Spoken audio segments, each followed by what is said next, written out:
Jiwa kita akan sehat, kata Sokrates, kalau kita mencari kebaikan, keadilan, kebenaran, pengetahuan. Tetapi jiwa akan lemah, sakit-sakitan, dan bodoh, kata Sokrates, kalau yang dikejar adalah kekayaan, ketenaran, kekuasaan. Jadi ini nanti kita pertajam waktu membahas etika besok. Tapi ini langkah awal kita untuk sadar. Jadi mengenali diri itu berarti memang kuncinya ada pengenalan soul, pengenalan jiwa kita. Jadi mengenali, kalau di Sokrates itu jiwa itu daya emosional dan daya berpikir. Dua itu. Nah itu kalau yang kita kejar hanya yang materi-materi, kesenangan-kesenangan sementara, yo jiwa kita akan lemah.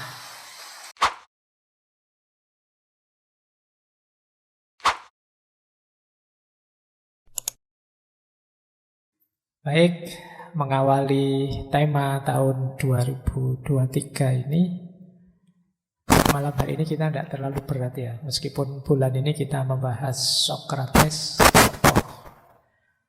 awal filsafat dari Yunani yang pasti teman-teman sudah kenal. Saya lupa tahun berapa itu dulu kita pernah membahas Sokrates ini satu sesi. Nah, tahun ini kita bahas 1 bulan. Jadi bulan ini kita jadikan bulannya Sokrates. Meskipun tetap masih banyak tema, masih banyak hal yang bisa kita angkat dari Sokrates ini.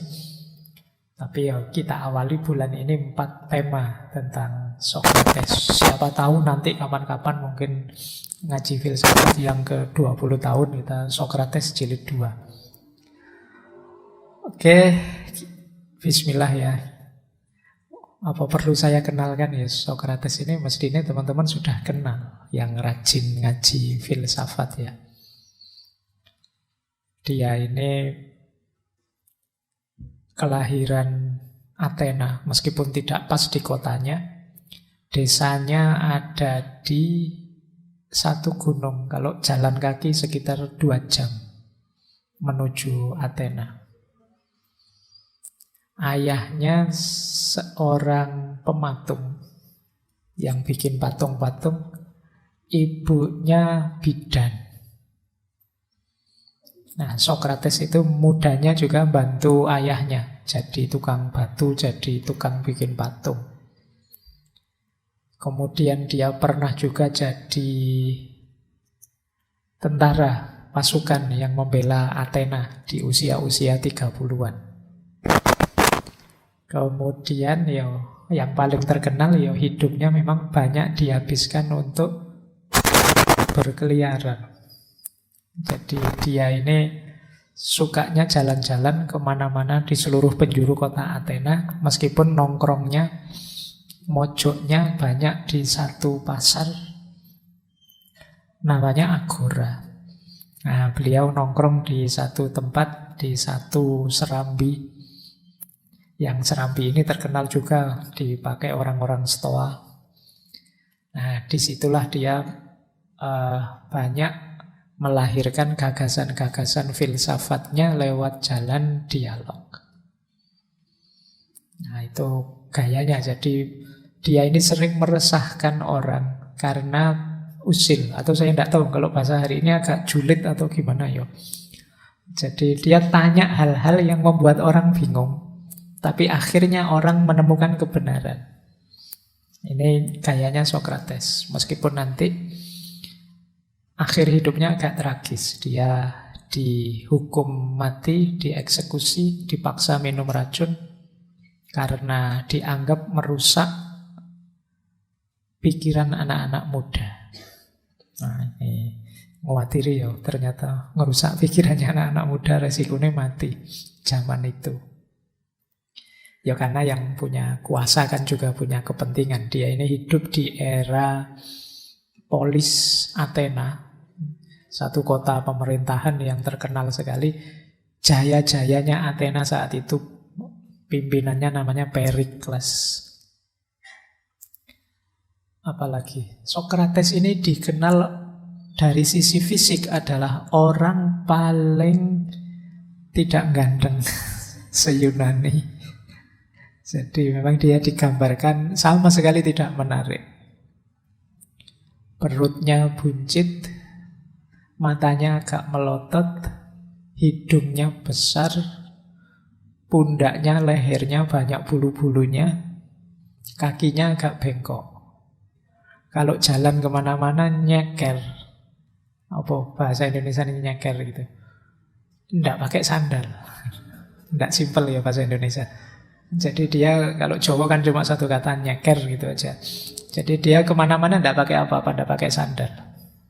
Nah, tapi dia beredar kemana-mana di seluruh penjuru kota, penjuru pasar untuk tadi ngajak orang diskusi. Sehingga dia digelari Gadfly of Athens. Jadi lalatnya Athena. Jadi dia ini gelarnya luar biasa, gelarnya laler. Nah itu hidupnya Socrates. Dia menikah juga, punya istri, ada yang bilang bahkan istrinya 2. Sempat menikah 2 kali, punya anak 3 laki-laki. Nah itu tidak apa-apa jadi orang paling tidak ganteng, yang penting bisa nikah sampai 2 kali. Baik, itu pengenalan ya. Nanti kalian bisa cek detailnya riwayat hidup di banyak buku-buku filsafat. Biasanya beliau ini selalu disebut karena dia ini tokoh yang paling dikenal sebagai mungkin semacam godfather-nya filsafat zaman itu. Ya filsafat tidak diawali dari Socrates, tapi dialah nanti yang membuat filsafat punya cita rasa yang agak berbeda. Seperti yang kita kenal hari ini. Termasuk nanti dilanjutkan oleh muridnya Plato dan cucu muridnya Aristoteles. Nanti banyak orang bilang bahwa semua pemikiran-pemikiran filsafat yang kita kenal hari ini itu hanya catatan kaki saja dari 3 tokoh besar ini, yang guru murid dan cucu murid, Socrates, Plato, dan Aristoteles. Baik, kita mulai ya. Itu tadi pengantarnya sambil nunggu minumannya jadi. Nah, silahkan teman-teman yang ingin ngambil minum kalau sudah jadi ya. Kelihatannya di luar sudah ada mumpung hujan-hujan seperti ini. Baik, bismillah, kita mulai belajar kita. Malam hari ini benar-benar belajar ya. Kalau bulan kemarin agak ada bau-bau pengajiannya. Sekarang kita belajar seperti apa pikirannya Socrates tentang pengenalan diri. Pentingnya kita mengenali diri. Ini sebenarnya malam hari ini saya membawa banyak tafsir-tafsir terhadap gagasannya Socrates untuk mengenali diri. Kuncinya hidup kan memang ada di sini.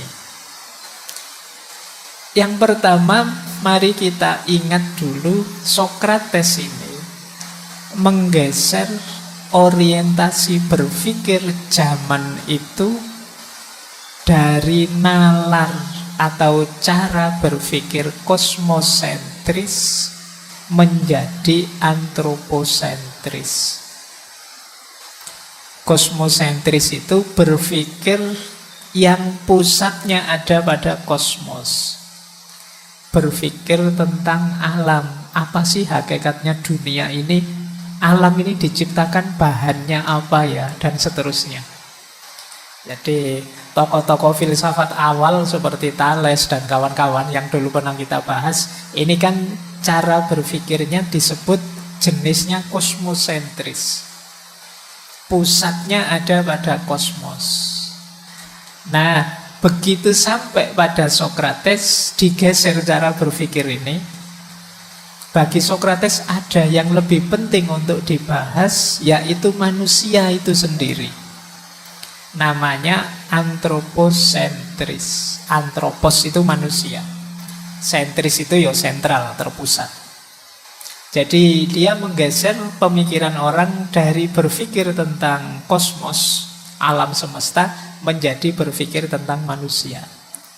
Ya menurut Sokrates lebih penting garap manusianya ini dulu. Ya kemungkinan ada kegelisahannya Sokrates tentang manusia zaman itu. Ya kalau nanti teman-teman membaca biografinya kan itu banyak kegelisahan-kegelisahan sehubungan dengan dunia politik saat itu. Nah, maka dia lebih fokus menggarap manusianya. Inilah maka ada yang mengkritik Sokrates. Sokrates ini dibilang anti ilmiah. Ilmiah atau ilmu itu kan memang banyak membahas sains, membahas kosmos, mekanisme alam dan seterusnya. Sokrates malah membahas manusianya. Yo, kita silahkan teman-teman setuju yang mana. Kalau bagi saya sih semuanya ya penting. Alam ya penting, manusia yang penting. Tergantung kita lihat nanti situasi yang mana, konteksnya apa. Semuanya ayat-ayat Allah. Mungkin sudah pernah saya sampaikan ya, ayat-ayat Allah itu kan sejauh yang saya tahu setidaknya ada 4 jenis. Yang pertama tentu saja yang sifatnya tertulis nas wahyu, ayat-ayat qauliyah. Yang kedua ayat-ayat alam semesta, yang kosmos tadi namanya ayat-ayat kauniyah. Yang ketiga manusia itu sendiri. Al-Quran kan juga menyuruh membaca diri kita, ayat-ayat nafsiyah. Dan yang keempat sejarah, ayat-ayat tarikhiyah. Kita harus paham sejarah, mengambil ibroh dari pengalaman-pengalaman sejarah, sehingga kita bisa memperbaiki peradaban, tidak jatuh pada masalah yang sama. Nah, jadi ada 4 ayat. Sokrates milih ayat-ayat nafsiyah, membaca manusia. Karena memang kuncinya berpikir, kuncinya hidup itu ada pada manusia. Satu-satunya makhluk yang sadar bisa membaca itu ya manusia. Maka bereskan dulu manusianya. Nah, kalau manusianya beres nanti enak membaca ayat-ayat yang lain. Kalau manusianya tidak beres, ya membaca ayat qauliyah kah, kauniyah kah, tarikhiyah kah, kemungkinan juga tidak beres. Karena yang punya kacamata untuk membaca itu manusia. Baik, jadi ini catatan pertama ya. Sokrates itu menggeser orientasi dari kosmosentris menuju antroposentris. Nah, ini misinya Sokrates. Jadi dia ini di zaman itu berhadapan dengan kekuasaan, juga berhadapan dengan kaum sofis. Kaum sofis ini orang-orang yang mencari keuntungan dari ilmu dan kepandaiannya. Nah, itu ada kalimat dari Sokrates yang menurut saya menarik. Inilah misinya dia. Kata Sokrates, saya tidak peduli dengan hal-hal yang dipedulikan oleh banyak orang. Menghasilkan uang, memiliki rumah yang nyaman, pangkat militer atau sipil yang tinggi, dan semua aktivitas lainnya. Termasuk penunjukan politik, perkumpulan rahasia, organisasi partai yang berlangsung di kota kita. Silahkanlah, semua itu jalan, aku tidak tertarik dengan itu. Tapi aku akan menetapkan diri untuk mempersembahkan kepadamu semuanya, kalian semua, apa yang saya anggap sebagai layanan terbesar yang mungkin. Aku akan mencoba membujukmu untuk tidak terlalu memikirkan apa yang orang miliki dengan apa yang engkau miliki. Maksudnya, kita tidak usah sibuk membanding-bandingkan diri dalam hal kepemilikan, sehingga menjadikan dirimu sebaik dan serasional mungkin. Jadi dia punya misi agar orang-orang semuanya saja jadi orang baik dan orang rasional. Tidak sibuk pada hal-hal kepemilikan. Nah, ini aku mempersembahkan diriku untuk itu. Bahkan Sokrates ini dikenal hidupnya juga miskin. Jadi memang dia mempersembahkan hidup sepenuhnya untuk kebenaran dan juga kebaikan. Baik, ya ada yang bilang, tapi ini perlu diteliti juga, jangan-jangan dia nabi. Ya wallahu a'lam, karena nabi itu kan sekian ratus ribu. Kita kan memang hanya mengimani 25, tapi yang lain kan kita tidak tahu. Ada yang bilang, bahkan menulis buku bahwa Sokrates ini sebenarnya dialah yang oleh Al-Quran disebut Luqmanul Hakim. Coba dicari buku itu. Saya tidak bisa menyampaikan di sini, itu argumennya panjang lebar sekali. Kalau di buku itu disebut Sokrates ini kulitnya hitam. Asal-usulnya dia tidak asli dari Athena Yunani, tapi dia bekas Buddha. Nah, kalau bahasanya Al-Quran istilahnya Luqmanul Hakim. Luqman itu kalau dalam bahasa Arab itu ada lakoma yalkomu. Luqman. Luqman itu masdar yang artinya menelan. Jadi tertelan. Kenapa digelari Luqman? Karena dia meninggal dengan cara dipaksa menelan racun. Nah, istilah Al-Hakim, Hakim itu filsafat itu kan hikmah. Jadi orang yang penuh hikmah. Kalian carilah buku itu, nanti kalau disampaikan di sini rame. Ya meskipun ada, dia punya argumen sendiri yang menulis buku itu. Nah, kalau kalian tidak setuju, nulislah bantahannya. Tapi yang masyhur populer memang dia Athena. Baik. Mungkin nanti kalian, jangan-jangan ini otak adik gaduk, ya monggo saja ya. Semua ilmu ya otak adik gaduk. Oke, kita lanjutkan ya. Nah, kita kembali ke sini. Nah, Sokrates punya quotes menarik. Kenapa sih dia geser ke manusia? Karena bagi Sokrates, it is not living that matters, but living rightly. Hidup itu sebenarnya tidak masalah. Kalian mengalir saja juga sudah hidup. Tapi yang jadi masalah itu hidup yang benar itu bagaimana? Kalian kan rutin hidup selama ini mengalir saja kan bisa. Ikut yang lain Pak, yang lain sekolah ya sekolah, yang lain kuliah ya kuliah, yang lain kawin ya kawin, kerja ya kerja. Nanti punya anak, mengalir saja bisa. Kalau sekedar hidup ya bisa. Tapi masa hidup sekedar hidup? Nah, maka yang lebih penting apa? Living rightly, hidup yang benar. Seperti apa? Nah, ini yang jadi kunci nanti yang dikejar oleh Sokrates. Gimana sih kita cara hidup yang benar itu? Nah, ya setiap orang nanti punya rumusan, punya wawasan, punya pertimbangan sendiri tentang bagaimana hidup yang benar. Ini ayatnya banyak sebenarnya. Saya ingat ada di bukunya Hamka itu yang bilang, ya kalau hidup hanya sekedar hidup, ya binatang juga hidup.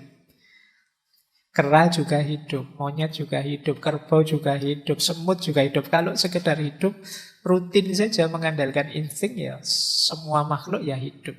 Lah terus apa istimewanya manusia yang diberi Allah? Akal budi. Disitulah pentingnya living rightly, hidup yang benar. Nah, di sini baru matters, baru masalah sekarang. Seperti apa sih hidup yang benar itu? Jadi ini jadi pintu gerbangnya kalau kita ingin masuk ke gagasannya Sokrates. Nah, rumusnya hidup yang benar itu, ya kalau pakai istilah sederhana itu harus bijaksana. Bijaksana itu paradigma pas. Ini banyak sekali sering saya sampaikan, meskipun banyak orang juga salah paham. Bijaksana itu ketika kita bisa menerapkan, menggunakan, mengaplikasikan kebenaran cocok dengan ruang dan waktunya. Jadi bijaksana itu menggunakan kebenaran secara pas, sesuai dosis, ruang, waktu, porsi, dan proporsinya. Itulah wisdom. Untuk bisa bijaksana syaratnya harus benar dulu. Jadi setelah kebenaran baru kebijaksanaan. Tidak berhenti sekedar kebenaran. Jadi bukan anti kebenaran. Karena kemarin saya lihat di medsos ada yang bilang bahwa wah berarti ini anti kebenaran Pak, pro kebijaksanaan saja. Tidak begitu. Untuk bisa bijaksana ya kita harus tahu kebenarannya. Dengan dasar kebenaran itulah kita menjalankan kebijaksanaan. Oke, ya kayak mahasiswa ujian itu loh. Kadang-kadang memang dosennya perlu bijaksana. Kalau dosennya berhenti pada kebenaran, ya mungkin banyak yang tidak lulus. Nilaimu pas-pasan semua mesti. Kalau dosennya terlalu adil. Untungnya Allah itu ya'muru bil adli wal ihsan. Memerintahkan adil tapi sekaligus ada ihsannya lah. Kalau hanya adil ya mahasiswa ini harusnya nilainya C. Tapi karena wal ihsan ya lumayanlah ditambahi jadi B. Nah, dari C jadi B itu ya nama lain dari kebijaksanaan. Nah, untuk bisa bijaksana, kata Sokrates, perhatikan 3 dasar ini. Yang pertama apa? Kenali diri. Know yourself. Tidak mungkin orang bisa bijaksana kalau dia tidak kenal dirinya. Nanti kita lihat uraian panjangnya kenapa kita perlu mengenali diri. Yang kedua, examined life. Hidup yang direnungi terus-menerus, diuji terus-menerus. Karena hidup ini berkembang dinamis. Yang kemarin benar, tidak pasti hari ini masih benar. Itu gunanya examined life. Hidup yang selalu ditanyakan lagi apa iya? Masih harus ini, masih harus begini. Ngaji filsafat ini apa yo harus masih begini? Ada enggak formula yang lebih baik? Ini namanya examined life. Seperti waktu sesi istiqomah itu kan terakhir-terakhir saya bilang istiqomah itu puncaknya istiqomah apa? Mengistiqomahi perbaikan. Tidak sekedar mengistiqomahi kebaikan. Jadi misalnya saya biasanya sholat tahajud 2 rakaat. Malam hari ini kok enak ya, agak longgar ya. Saya 8 rakaat pun sanggup. Tapi mau sholat 8 rakaat, saya kan biasanya 2, istiqomah 2 sajalah. Ini namanya mengistiqomahi kebaikan, oke. Tapi ada lebih bagus lagi mengistiqomahi perbaikan. Kalau memang dulu sih memang sanggupnya 2, tapi sekarang saya 4 sanggup kok Pak. Ya naikkan jadi 4. Jangan karena alasan istiqomah terus ya kamu tidak melakukan perbaikan. Pak, saya sejak dulu yang namanya sodako waktu Jumat itu ya 2.000 Pak. Dulu waktu tidak punya uang ya 2.000. Sekarang uangmu banyak loh, kan saya harus istiqomah Pak. Ya tetap 2.000. Itu tidak istiqomah. Kamu bisa melakukan perbaikan. Nah itu untuk tahu saatnya aku melakukan perbaikan atau tidak, examine life. Ujilah hidupmu. Coba ditanyakan, coba direnungi. Oh iya ya, dulu saya tidak terlalu banyak uang sih, makanya cuma 2.000. Sekarang uangku banyak, masuk cuma 2.000. Nah itu ujilah hidup, mencoba pertanyakan, apa masih cocok gayamu seperti itu? Apa tidak saatnya berubah untuk lebih baik? Ini bijaksana namanya. Jadi dasar bijaksana yang pertama, pemahaman diri, pengenalan diri. Dasar untuk bijaksana yang kedua itu kontemplasi, refleksi, merenungi hidup untuk perbaikan. Dasar kebijaksanaan yang ketiga, freedom. Kemampuan mengendalikan diri, self-rule. Ini yang kadang saya pakai istilah tahu diri, tahu batas. Self-rule ini orang yang ngerti batas dirinya dan mampu mengendalikannya. Ini self-rule. Jadi orang itu bijaksana kalau dia memahami dirinya, tapi juga tidak mandek, selalu dihitung lagi, diukur lagi, direnungi lagi. Dan yang ketiga, dia mampu mengendalikan dirinya. Nah, kalau sudah punya 3 kualitas itu, baru menginginkan apa yang memang harus kita inginkan dan paham apa yang kita inginkan itu. Nah, itulah orang bijaksana. Ini kalau versinya Sokrates, wanting what you ought to want and knowing what that is. Jadi menginginkan apa yang harusnya kita inginkan dan tahu apa yang harus kita inginkan itu. Banyak orang hari ini ingin sesuatu tapi dia tidak paham.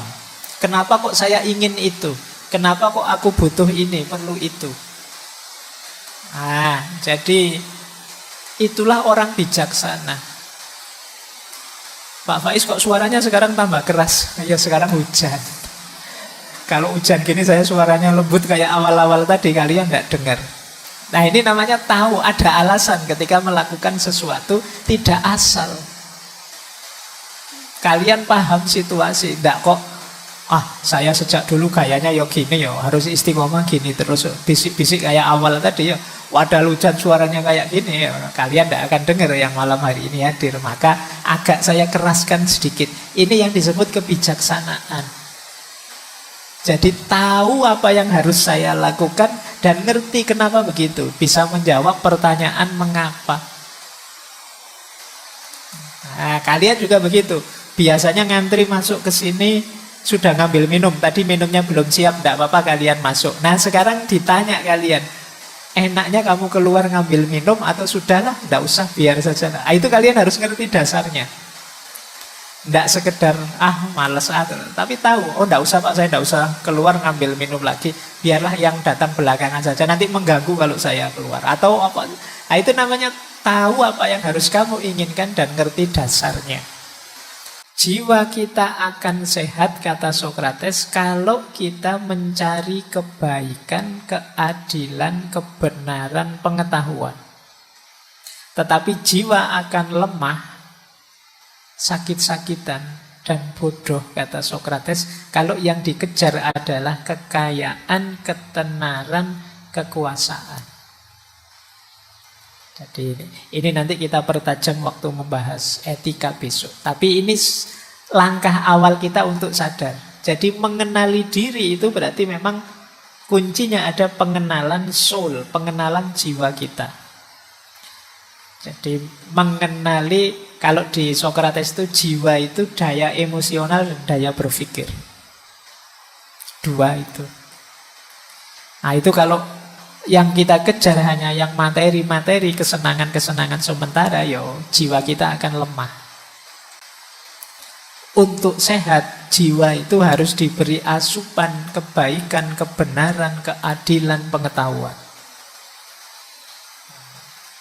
Jiwa kita akan sehat. Saya tidak tahu jiwa kita selama ini teman-teman ngasih asupannya apa. Hari ini kan orang mungkin merasa bahagia dengan ketenaran, bahagia dengan kekuasaan, bahagia dengan kekayaan. Ya kalau kita fokusnya ke situ, jiwa kita akan lemah. Jiwa yang lemah itu tidak tangguh. Jiwa yang tidak tangguh itu berarti ada kesulitan sedikit saja, dia akan mudah galau, mudah stres.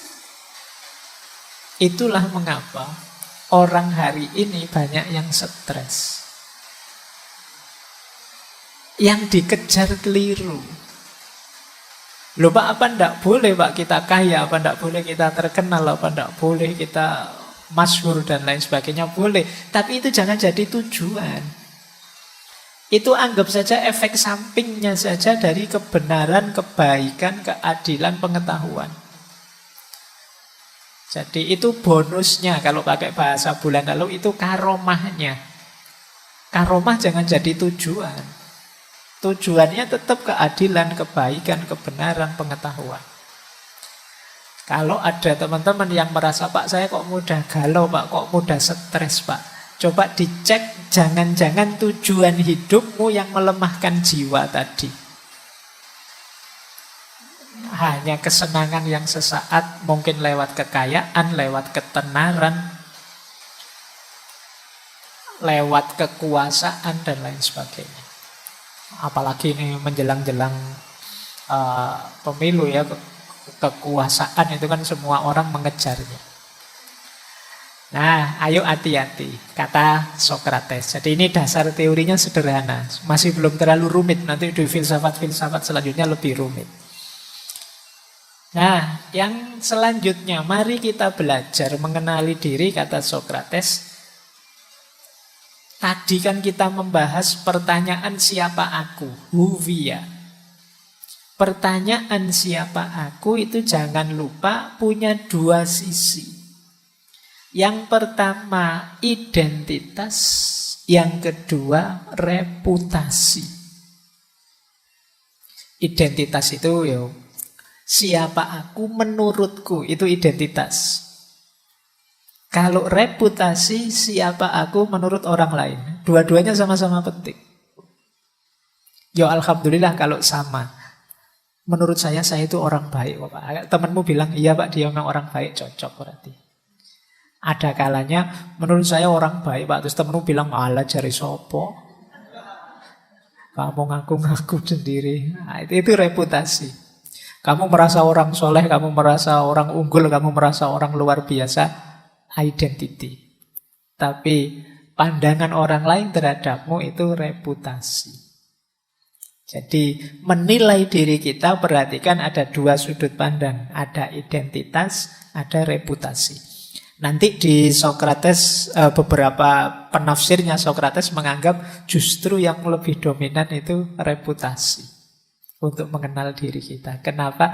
Karena kalau aku membaca aku itu kadang-kadang agak trik, agak prank. Orang itu karena tekanan egonya seringkali tidak objektif membaca dirinya.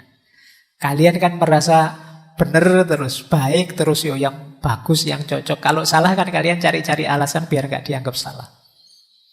Jadi sulit objektif membaca dirimu. Maka nanti sebenarnya yang dimaksud oleh Sokrates itu tidak melulu kok kita diam terus di kamar mikir diri kita, tidak harus itu. Justru interaksi dengan orang lain lebih mengungkap siapa kita.